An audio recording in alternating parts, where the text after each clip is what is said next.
Among Us is a game full of sabotage and deceit. It's all about creating paranoia among friends, who then try to use their social deduction skills to suss out who among them is the most sus. And yet fans of the game have continued to search for more meaning, even beyond what we are doing here, looking clues as to, well, why we're even here to begin with. Welcome back, my fellow gamers. This is Top 10 Gaming, and I'm your host, Amanda McKnight, and today we are going to be exploring the wide world of why, as we count down the top 10 Scary Among Us lore theories part 2. And if you missed Connor and Bree's part 1 of this list, be sure to also check that one out too for even more scary theories. So scary! Before we also jump into this video, just a quick little update as to what's going on.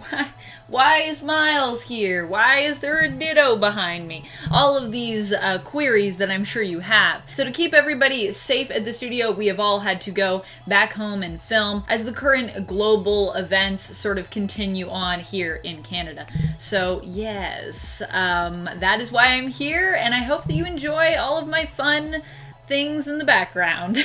Alright, now let's get counting. Number 10. Arm yourselves. You may have noticed some maps have weapon locations on them, implying we were anticipating having to face some kind of enemy while on our mission. But we also don't seem to have any weapons of our own on board to arm ourselves if our enemies happen to get on the ship, like our imposters have successfully done in the game. Doesn't this seem weird? It's almost like whoever sent us on this mission wanted us to die or to fail for some other reason, as they gave us the show of force with external weapons, but no actual way to defend ourselves personally. We don't even have a phaser set to stun, for goodness sakes. What does this mean? That our mission was meant to be doomed from the beginning? And if so, who is behind this and why? Number 9. Do crewmates use the bathroom? Okay, so I know what you're thinking. Amanda, how is this a scary point? But just hear me out. While this question might not sound scary to start with, think of the implications here. On the Polis map, we have recently gotten some extreme lore from Inner Sloth when they revealed that there was a crewmate in a white suit hiding in the bathroom there. However, while we have cafeterias, we never see crewmates eating at them, nor do we ever see them sleep, or do they even seem to have, sleeping quarters, beds of any kind. And the anatomy of the crewmates seems to show that they only have one single bone, which is very strange. But if all this strangeness means that they don't use the bathroom, then why do they even have a bathroom on Polis? Is it because perhaps we as crewmates actually killed and conquered that planet? Is it possible that crewmates are actually the invading aliens in this scenario? And perhaps imposters are the heroes? Do imposters use the bathroom? I wonder. And before we move on to this next point, if you want to avoid being the most sus, do so by giving that like button a click. Number 8, mini astronauts. One of the strange and yet specific details when it comes to Among Us is that we know the height of our crewmates from the medbay scan. Crewmates are on average about 3 feet and 6 inches exactly, which makes me wonder why this exact height. If these crewmates are meant to be us in the future, why are they so short? As history has progressed, humans have generally been getting bigger and taller over time as we continue to evolve. Although we have kind of hit a plateau when it comes to average height around the world since the late 60s, and even could be on a downward turn in the near future, according to some early on trends here.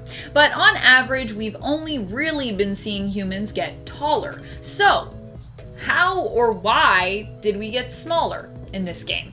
Is it possible that we have specifically evolved humans for space travel? Or that our world gets so overpopulated that we evolve to be smaller because we simply have less space to grow in? Is that perhaps also why we're going to space?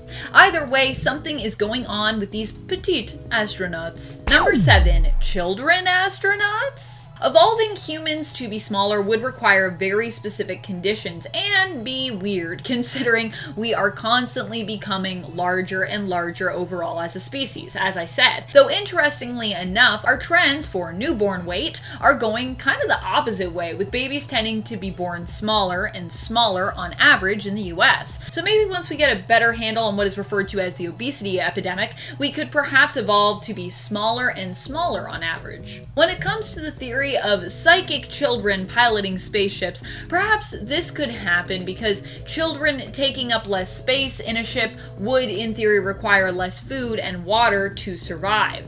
Perhaps we've even evolved a separate subspecies to go out into space, one that is psychic, so hands don't have to be readily available for them to complete tasks. And the hands we therefore see in animation are simply psi constructs, perhaps. Number 6. Family drama. This theory is based around the picture you might have noticed that you have in your wallet when doing the swipe card task.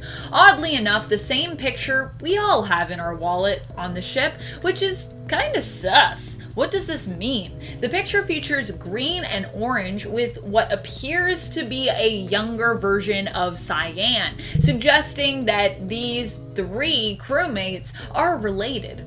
But why do we then all have a picture of them no matter what our color is? Is it possible that they are the family that runs, well, whatever it is we're doing here? Does all this murder and death have less to do with an alien invasion and perhaps more to do with some family drama? Number 5, Alien. On the part 1 to this list with Bree and Connor talked a bit about the 2019 film Assimilation and its similarities to the game Among Us. But for my list, I'd like to touch on an older but still great horror film that is also similar to the game, Alien.